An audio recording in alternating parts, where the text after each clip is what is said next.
তেলে ভাজাভাজি খাওয়ার এখন অনেকেই খেতে চায় না, তার জন্য আমি অর্ডার দিয়ে দিয়েছিলাম পিজিএনের এয়ার ফ্রায়ার। তো আজকে আমি বানাবো পিজিএনের এয়ার ফ্রায়ারে তন্দুরি চিকেন। তো দেখে নিই কেমন হচ্ছে তন্দুরি চিকেনটা।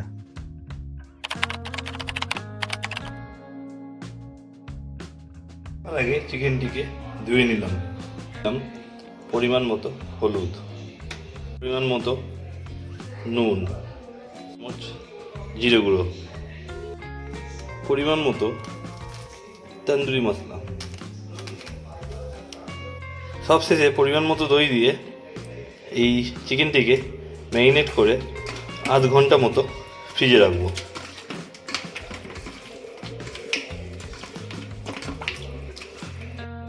আর দেবো আমার করে রাখা অল্প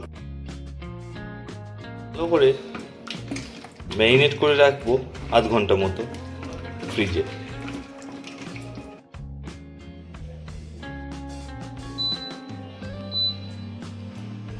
200 ডিগ্রি সেলসিয়াসে 5 মিনিটের জন্য এটাকে প্রিহিট করে নিলাম।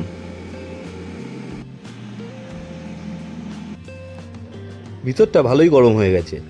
এবারে হালকা করে ব্রাশ দিয়ে তেল মাখিয়ে আমি চিকেনের পিসগুলো ওপরে ভালোভাবে সাজিয়ে দিলাম।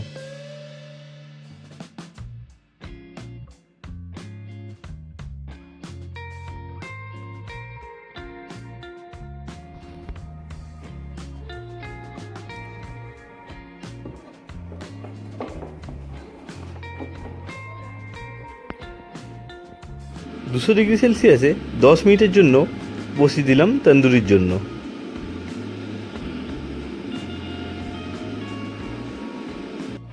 দশ মিনিট পর বার করে একবার চেক করে নিলাম আর চিকেনগুলোকে উল্টে দিলাম। আবার 10 মিনিটের জন্য 200 ডিগ্রি সেলসিয়াসে বসিয়ে দিলাম। অনেকে দেখছিলাম রিভিউ দিচ্ছিল এই ঢাকনার কোয়ালিটির জন্য, কিন্তু আমার এখানে ভালো মতোই এটা সিল প্যাক। এত কম তেলে খুব দারুণ লাগছে তন্দুরিটিকে দেখতে, আর এপার ওপার খুব ভালোভাবে এটা ফ্রাই হয়েছে।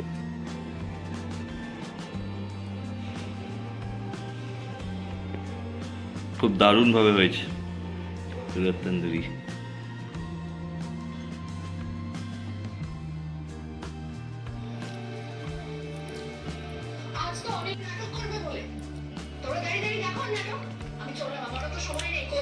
খুব সুন্দরভাবে দারুণ হয়েছে, পুরো ক্রিসপি, একদম পুরো তন্দুরি ফ্লেভার অরিজিনাল যেরকম হয় পুরো সেরকম। দারুণ দারুণ। কেমন লাগলো? কি ভালো? তেল জ্বালা ভালো লাগছে? বুঝতে পারছো তেল জ্বালা? বোঝা যাচ্ছে না তো?